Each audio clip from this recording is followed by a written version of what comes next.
La pluma estilográfica de oro se detuvo a milímetros de la línea de firmas. El teléfono de Alejandro vibró una sola vez sobre la mesa de caoba, rompiendo el silencio tenso de la sala de juntas. Ignorarlo habría sido lo profesional, pero el nombre que apareció en la pantalla bloqueada hizo que el aire en sus pulmones se congelara por una fracción de segundo. Valeria. Un nombre que no había visto en 15 años. El mensaje era breve. 4 palabras que pesaban más que el contrato de 50 millones de pesos que tenía delante. Necesitamos hablar hoy mismo. Alejandro no tembló. No permitió que su pulso se acelerara. Con una calma glacial, terminó su firma, cerró la carpeta de cuero y estrechó la mano de los socios japoneses.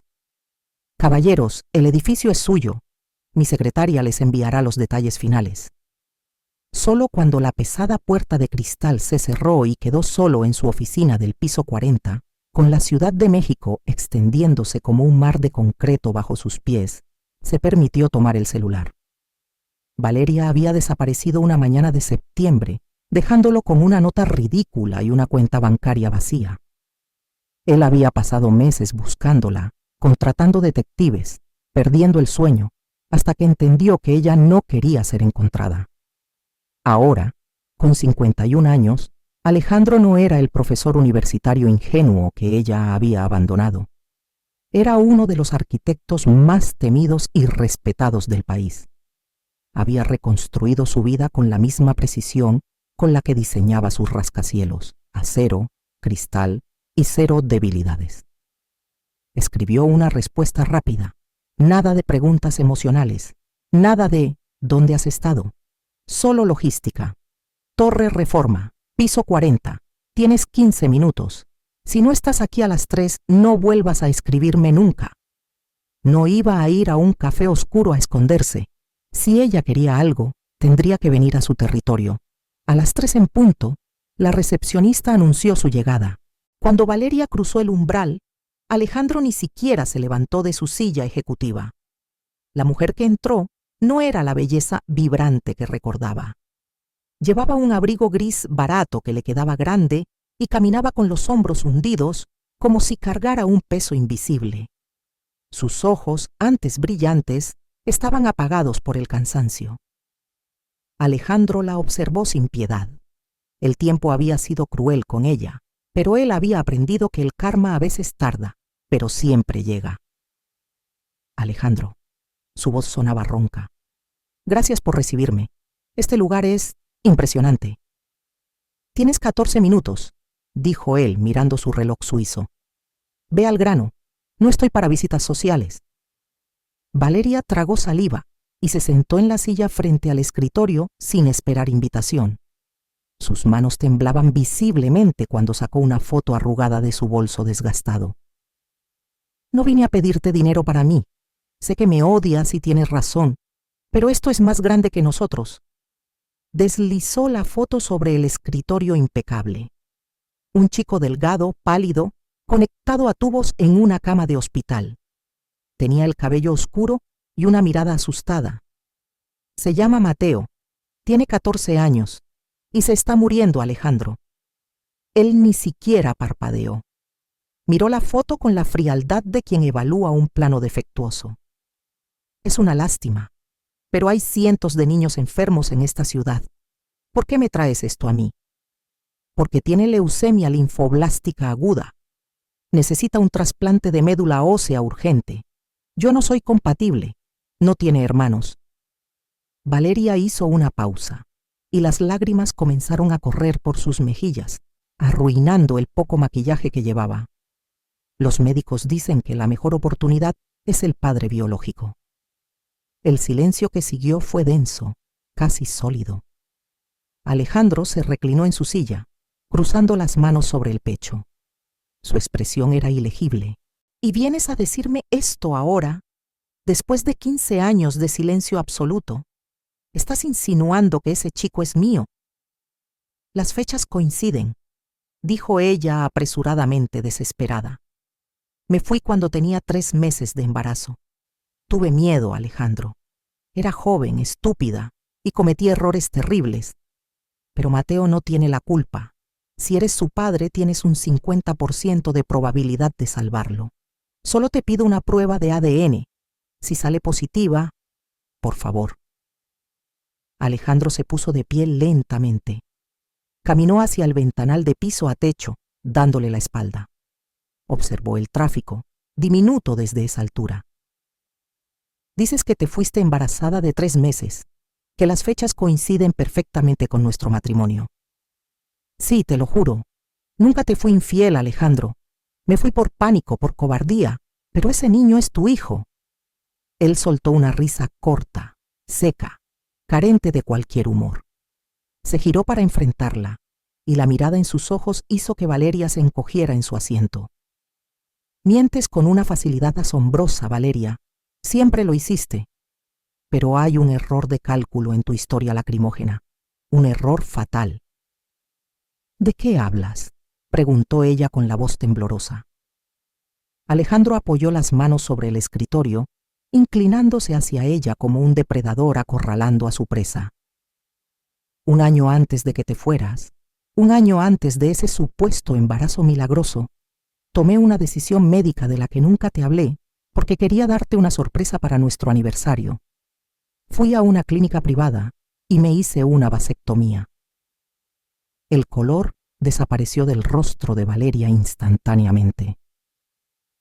Tengo los certificados médicos en mi caja fuerte, continuó Alejandro, su voz bajando a un tono peligroso. Soy estéril, Valeria. Físicamente incapaz de engendrar hijos desde 1 año antes de que ese chico fuera concebido. Así que deja de insultar mi inteligencia y dime la verdad ahora mismo. ¿De quién es ese bastardo que intentas venderme como mi hijo? El aire en la oficina se volvió irrespirable, como si todo el oxígeno hubiera sido succionado por la revelación de Alejandro. Valeria abrió la boca para protestar, para lanzar otra excusa, pero la mirada de acero de su ex esposo la detuvo en seco. No había espacio para más mentiras. La carta de la paternidad había sido su única jugada, y Alejandro la había quemado en segundos. Ella se desplomó en la silla, ya no como una actriz interpretando un papel, sino como una mujer acorralada que ve cómo se cierra la última puerta de salida. No tengo todo el día, dijo Alejandro, su voz carente de cualquier emoción humana. Tienes 10 segundos para decirme el nombre del verdadero padre antes de que llame a seguridad para que te saquen a la calle. 1, 2, 3. Fue Javier. El grito de Valeria salió desgarrado, rebotando en las paredes de cristal. Fue Javier, tu hermano. El nombre golpeó a Alejandro con la fuerza de un impacto físico, pero sus pies permanecieron clavados en el suelo. Su rostro no mostró sorpresa, solo una comprensión oscura y terrible. Las piezas del rompecabezas de hace 15 años comenzaron a encajar con un chasquido violento. Javier, el hermano menor carismático, el que siempre le pedía dinero prestado y nunca lo devolvía, el que ahora sonreía desde los carteles electorales en toda la ciudad, prometiendo honestidad y valores familiares en su carrera hacia el Senado. Alejandro rodeó el escritorio lentamente, acercándose a ella. Javier, repitió, probando el sabor amargo de la traición. ¿Durante cuánto tiempo? 8 meses. Valeria hablaba rápido ahora, las palabras tropezando unas con otras. Empezó como un juego, una estupidez. Tú siempre estabas trabajando, construyendo tu imperio, y él estaba ahí. Era divertido, me prestaba atención. Cuando quedé embarazada entré en pánico. No sabía de quién era, pero Javier, él lo supo de inmediato. Por supuesto que lo supo, murmuró Alejandro. Él siempre fue más astuto que inteligente. Me dijo que si tú te enterabas lo matarías, que la familia se rompería. Me ofreció dinero, 500,000 pesos en efectivo que había sacado de no sé dónde. Me dijo que me fuera, que empezara de nuevo lejos de aquí. Me convenció de que te estaba haciendo un favor al desaparecer. Dijo que era mejor que me odiaras por abandonarte a que supieras que tu hermano y tu esposa te habían traicionado en tu propia cama. Alejandro sintió una pulsada de ira en la sien, pero la reprimió. La ira nublaba el juicio, y él necesitaba claridad quirúrgica. Eso explica el pasado, pero no explica por qué estás aquí ahora, humillándote frente al hombre que destruiste. Si Javier es el padre, él es el donante compatible. Él tiene los recursos. Él es quien debería estar salvando a ese chico. Valeria bajó la mirada, sus manos retorciendo la correa de su bolso hasta dejar los nudillos blancos. Fui a buscarlo primero. Lo rastreé hasta su casa de campaña en Lomas de Chapultepec hace 3 días. Logré interceptarlo cuando salía de una reunión privada. ¿Y? Instó Alejandro. Se rió de mí. La voz de Valeria tembló de odio. Ni siquiera miró la foto de Mateo. Me dijo que estaba loco si pensaba que él iba a someterse a una prueba de ADN o a una cirugía a 2 semanas de las elecciones finales. Dijo que un hijo bastardo y una ex amante resucitada de entre los muertos destruirían su imagen de candidato perfecto. Alejandro se quedó inmóvil. La crueldad de la situación superaba cualquier cálculo empresarial. ¿Le dijiste que el chico se está muriendo? ¿Que es su propia sangre? Se lo grité, le supliqué. Valeria levantó la vista y en sus ojos había un terror absoluto. Me respondió que todos tenemos que hacer sacrificios. Dijo, textualmente, prefiero un hijo muerto en silencio que un escándalo vivo en las noticias. Luego llamó a sus guardaespaldas y me echaron a la calle como a un perro. Me amenazó Alejandro. Dijo que si abría la boca, Mateo no moriría de leucemia, sino de un accidente desafortunado. Por eso vine a ti. Porque eres el único hombre que conozco que es lo suficientemente poderoso como para no tenerle miedo.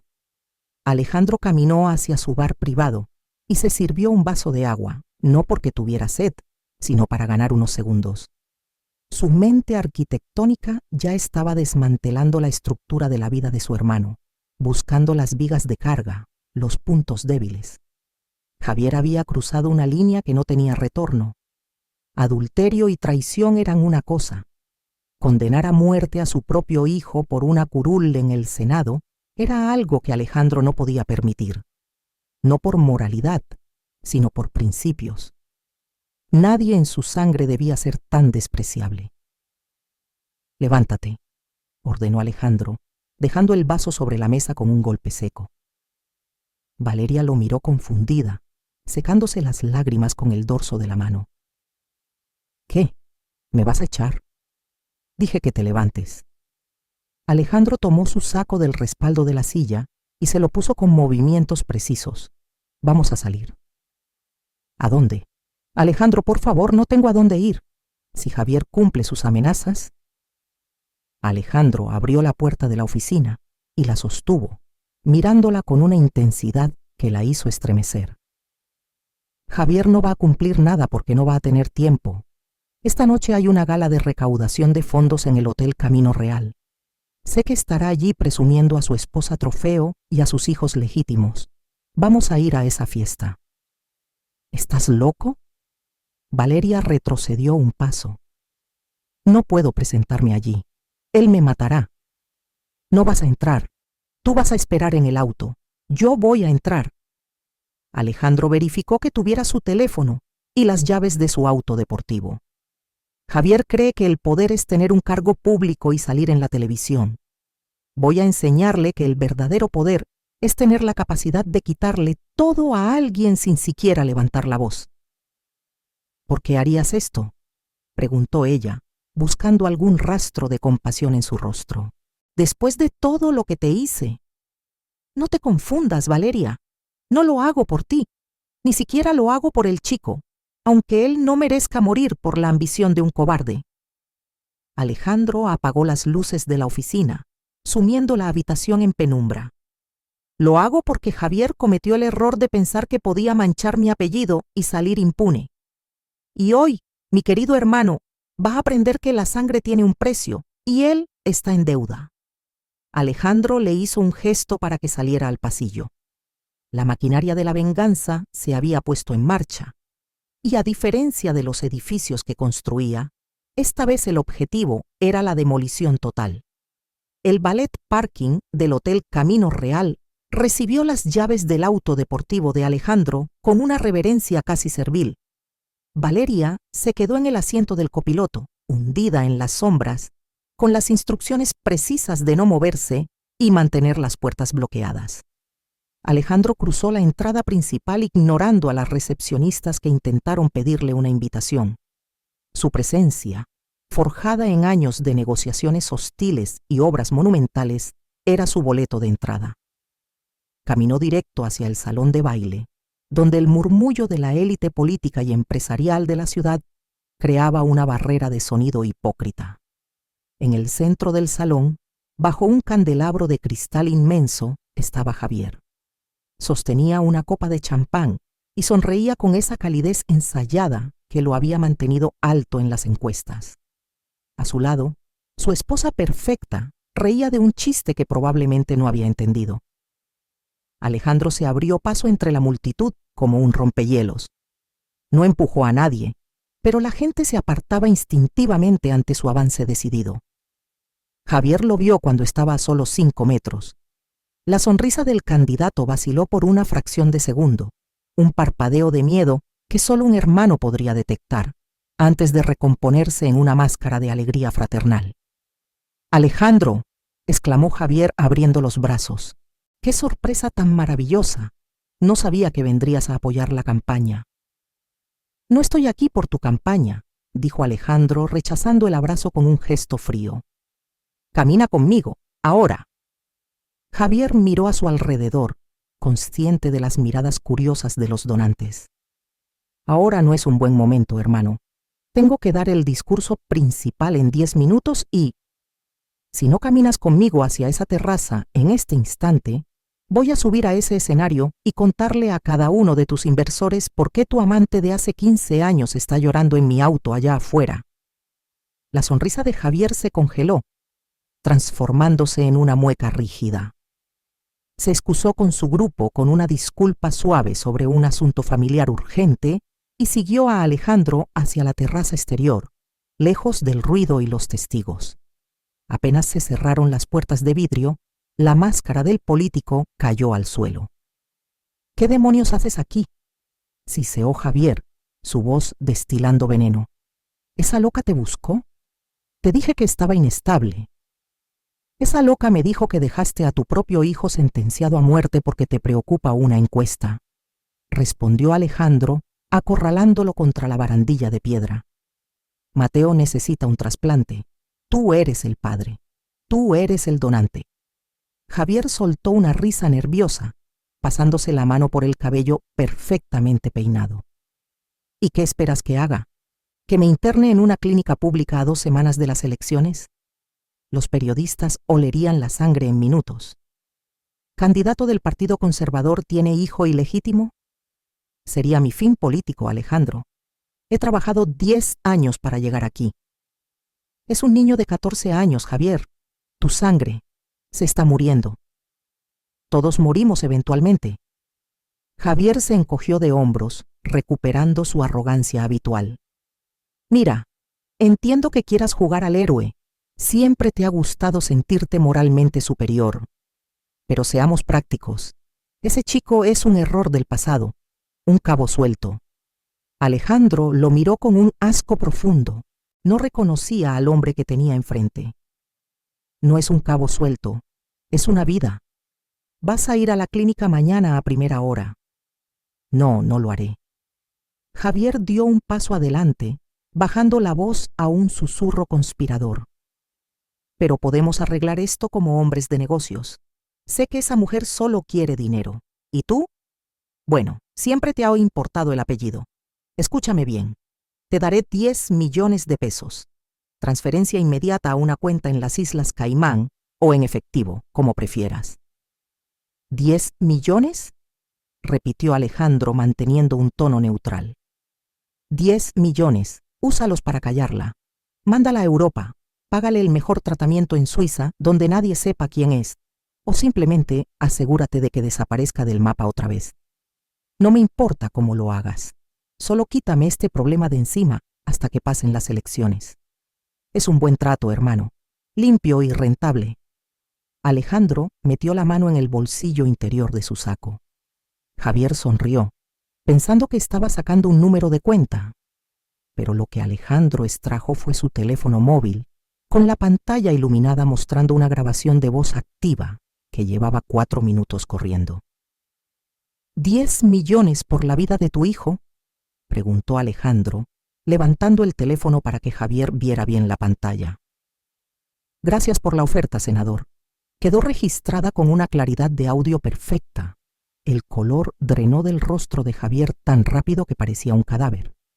Intentó arrebatar el teléfono, pero Alejandro le atrapó la muñeca con una fuerza que le hizo crujir los huesos, obligándolo a doblarse del dolor. Suéltame, eso es ilegal. Lo que es ilegal es lo que tú acabas de proponer, dijo Alejandro, soltándole la mano con desprecio. Escucha bien las condiciones de tu nuevo contrato, hermano. Mañana a las 7 de la mañana te quiero en la Clínica Santa Fe. Te vas a someter a todas las pruebas y vas a firmar el consentimiento para el trasplante, sin excusas, sin retrasos, sin viajes de emergencia.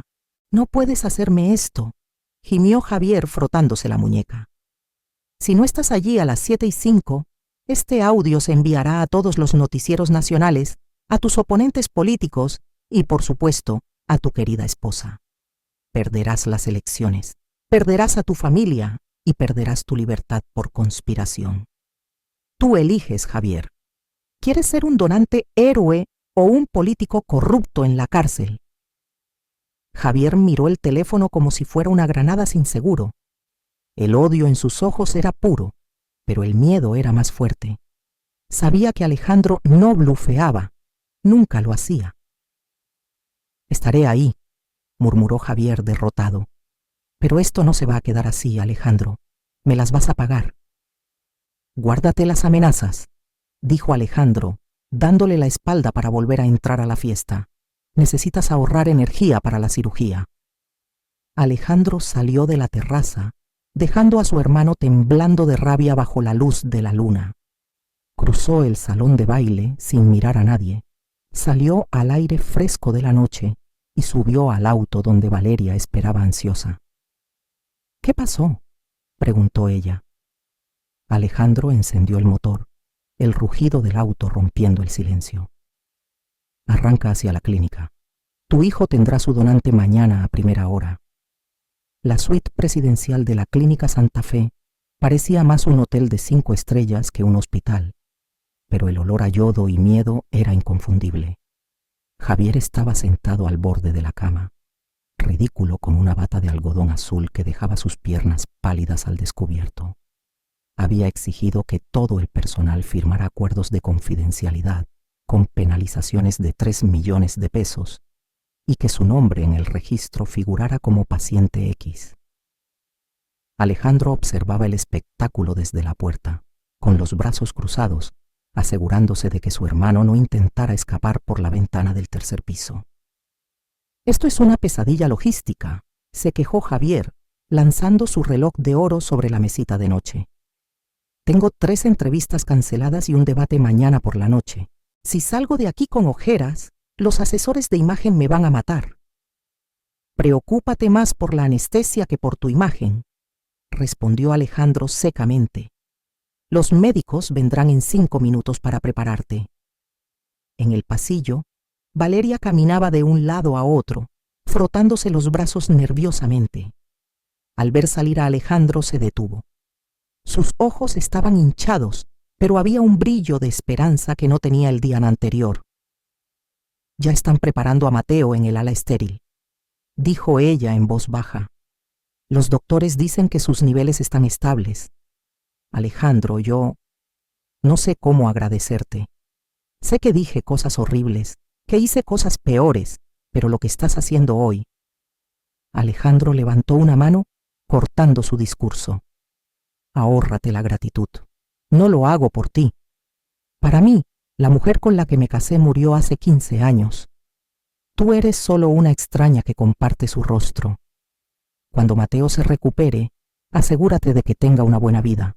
Eso es todo lo que quiero. Valeria asintió, tragándose las palabras de disculpa que sabía que no serían aceptadas. Se retiró hacia la sala de espera, dejando a los dos hermanos solos para el acto final. Alejandro volvió a entrar en la habitación. Javier estaba mirando su reflejo en el espejo del baño, pasando los dedos por su mandíbula tensa.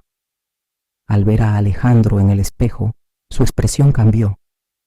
La mueca de víctima desapareció, reemplazada por una sonrisa fría y calculadora, la misma que usaba cuando estaba a punto de destruir a un oponente en el Senado.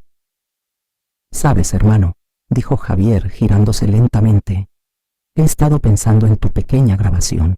Es una jugada sucia, brillante pero sucia. No sabía que tenías ese instinto asesino». «Aprendí del mejor», replicó Alejandro. «Acuéstate, la enfermera viene en camino». «No tan rápido». Javier se apoyó contra el marco de la puerta del baño. «Antes de que me ceden y me saquen la médula, hay un pequeño detalle financiero que creo que olvidaste. ¿Recuerdas el proyecto Torres del Valle hace 20 años? Cuando apenas empezabas y yo manejaba la contabilidad de la familia». Alejandro entrecerró los ojos. «¿Qué tiene que ver eso ahora?» «Todo». Javier soltó una risa suave. «En ese entonces, firmabas todo lo que te ponía enfrente. Confiabas en tu hermanito. Bueno, resulta que usé tu firma para abrir 3 cuentas en Panamá y desviar fondos de inversores para mi primera campaña política. Técnicamente y legalmente, tú eres el titular de un fraude fiscal de 40 millones de pesos». El silencio en la habitación fue absoluto. Solo se escuchaba el zumbido del aire acondicionado. «Si tú filtras ese audio mío», continuó Javier dando un paso adelante con arrogancia, «yo filtro los documentos bancarios. Tú irás a la cárcel por fraude masivo y lavado de dinero. Tu licencia de arquitecto será revocada. Tu imperio de cristal se hará pedazos. Así que estamos en un punto muerto, Alejandro. Destrucción mutua asegurada. ¿Qué te parece eso?» Javier esperaba ver miedo. Esperaba ver a Alejandro retroceder, negociar, pedir clemencia. Pero Alejandro no se movió. Su rostro se endureció como el granito. Sin decir una palabra, acortó la distancia entre ellos en 2 zancadas largas. El puñetazo fue un movimiento limpio y brutal. El puño derecho de Alejandro impactó directamente en el pómulo de Javier con un sonido seco y repugnante. La cabeza del político rebotó contra la pared y cayó al suelo, aturdido, con un hilo de sangre brotando de su labio partido. «¡Estás demente!», gritó Javier llevándose la mano a la cara. «Me rompiste el diente. Te voy a demandar». Alejandro se agachó, agarrando a Javier por el cuello de la bata y levantándolo hasta que sus rostros quedaron a centímetros. «Escúchame bien, parásito. No me importa el dinero. No me importan los edificios. Yo construí mi fortuna con talento y sudor, y puedo hacerlo de nuevo desde cero si es necesario. Pero tú no eres nada sin tu imagen, sin tus mentiras, sin tu apellido». Alejandro lo soltó, dejándolo caer de nuevo sobre el linóleo frío. «Hazlo. Publica los documentos. Arrástrame al infierno contigo. Yo sobreviviré porque soy fuerte. Pero tú te pudrirás en una celda común, violado y olvidado, sabiendo que perdiste todo contra el hermano que creíste que podías manipular. Ahora, levántate y súbete a esa maldita camilla, o te juro que te sacaré la médula yo mismo con un cuchillo de cocina». La puerta se abrió y entraron 2 enfermeros con una camilla, seguidos por el anestesiólogo. Se detuvieron en seco al ver a Javier en el suelo, sangrando, y a Alejandro de pie sobre él como un verdugo. «El paciente se resbaló», dijo Alejandro con voz tranquila, acomodándose los puños de la camisa. «Está un poco nervioso, pero está listo para cooperar. ¿Verdad, Javier?» Javier miró a los enfermeros, luego a Alejandro. Vio en los ojos de su hermano una determinación que no conocía límites. Comprendió, por primera vez en su vida, que había perdido el control. «Sí», murmuró Javier, escupiendo sangre en un pañuelo. «Estoy listo. Vamos a terminar con esto». La extracción de médula duró 2 horas. Cuando Javier despertó de la anestesia, No preguntó por el estado del niño, ni pidió ver a Valeria. Su única preocupación fue el espejo. Se puso unas gafas de sol de diseñador para ocultar el hematoma morado y verde que le cubría el pómulo derecho, firmó el alta voluntaria contra la recomendación médica y salió por la puerta de carga del hospital, huyendo como una rata que abandona un barco que ni siquiera se está hundiendo. Alejandro lo observó irse desde la ventana del tercer piso, sintiendo una mezcla de asco y alivio. La deuda de sangre estaba pagada, no por amor, sino por fuerza bruta. 3 meses después, la vida en el piso 40 de la Torre Reforma había vuelto a su ritmo implacable. Alejandro estaba revisando los planos para un nuevo complejo hotelero en la Riviera Maya cuando su secretaria interrumpió por el intercomunicador. «Señor, hay un joven en la recepción. No tiene cita, pero insiste en que es un asunto personal. Dice que se llama Mateo».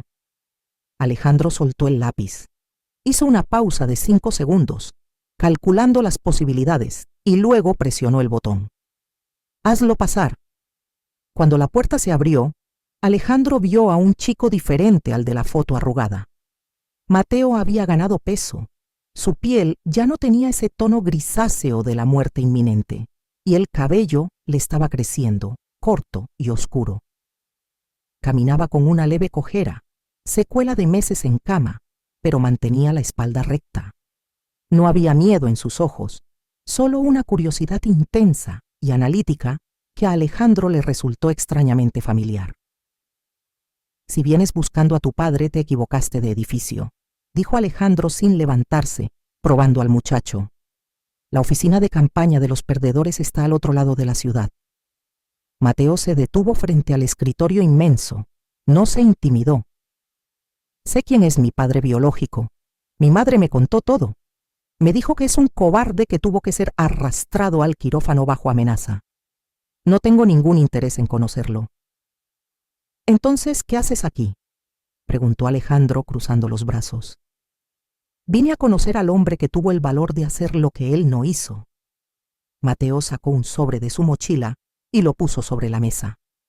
«Y a devolverte esto». Alejandro abrió el sobre. Adentro había un cheque por 50,000 pesos, firmado por Valeria. Era dinero que Alejandro le había transferido para los gastos postoperatorios. «Mi madre dice que es lo correcto, que no somos mendigos. Vendió su auto para pagarte la primera parte.